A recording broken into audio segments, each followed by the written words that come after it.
Hey everyone, this is John with Colossus Canines with Class. I hope everybody's doing great today. This video we're going to talk about how to put the prong collar on and also how to take it off the right way. We'll also talk about how to properly attach a safety backup.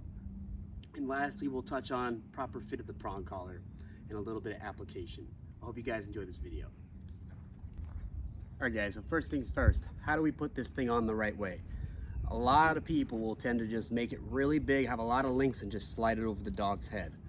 That for me is a no-no. That's not the right way to put it on. That's not the right fit, and that's not the right way to use it, all right? So the way we do it is I always will tell people, stay away from the center plate, let it go, let it be, and try to stay away from this either end link on this collar. Try to go somewhere in the middle, okay? So what I'm gonna do to get this link to pop open is I'm gonna go with this hand here, and then this hand here, I'm gonna pinch this link like so. I'm gonna go opposite, up with this one, down with this one, boom. Really easy, okay?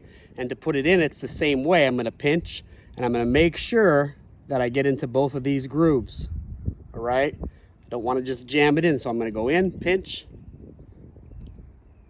boom, okay? So you see how it's nice and flush? Try not to blend in there with it.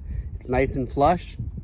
That's how you undo it, boom. And that's how you put it back together. You want to make sure that if you want to add another link, that you can do so just by practicing like that.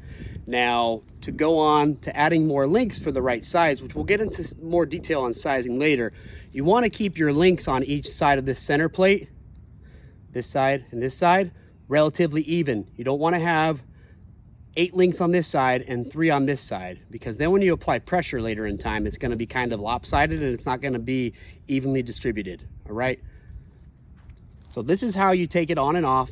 Boom, pinch, same way going in.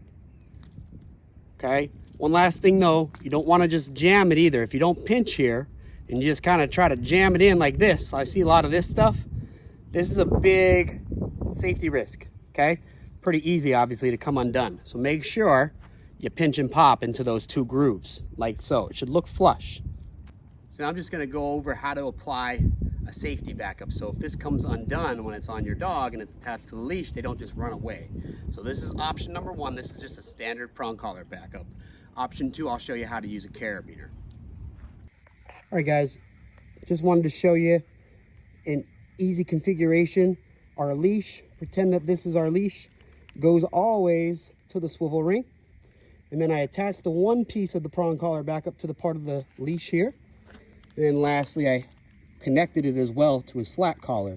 So essentially what will happen is, if this were to come undone, let's see if I can get it with one hand. I'd be pretty talented if I can. All right, yeah, we're still attached, you see? Okay, nice and easy. All right guys, so here's the other way to do it with a typical carabiner clip that you might have laying around. So my leash is always attached to the swivel ring. They also call it the D-ring, okay? Now, just so you're clear, this is the dead ring down here. It's not active. And we put that carabiner clip to the dead ring, then to the flat collar. Be mindful not to twist this chain, meaning if I were to go, and I'll undo it to show you what I'm saying so you can kind of see what it looks like.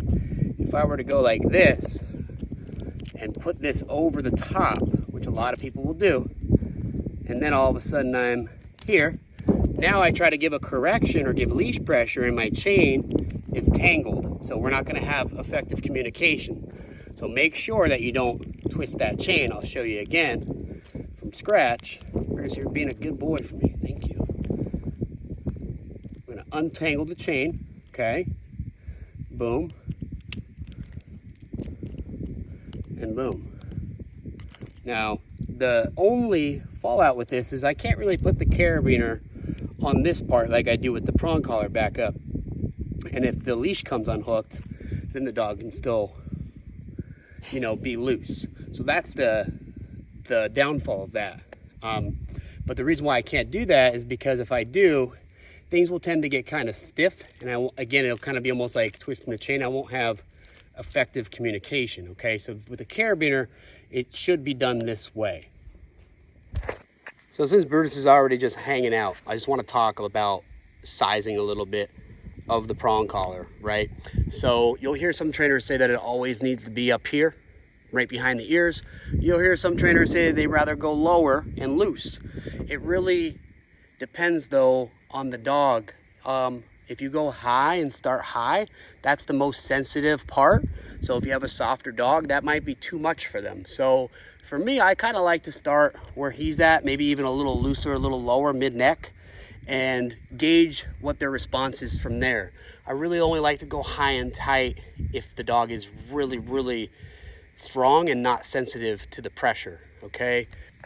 One thing I won't do though is start it where I just slide it over their head like I said before, and it's like way down here on essentially where the neck and the shoulders meet. That's way too low, and at that point I would say ineffective and also a safety hazard. Hey everybody, I hope you enjoyed this video and I hope you find it useful. Stay tuned for more tips and tricks at Claas's Canines with Claas. Don't forget to comment, like, and subscribe. Thank you.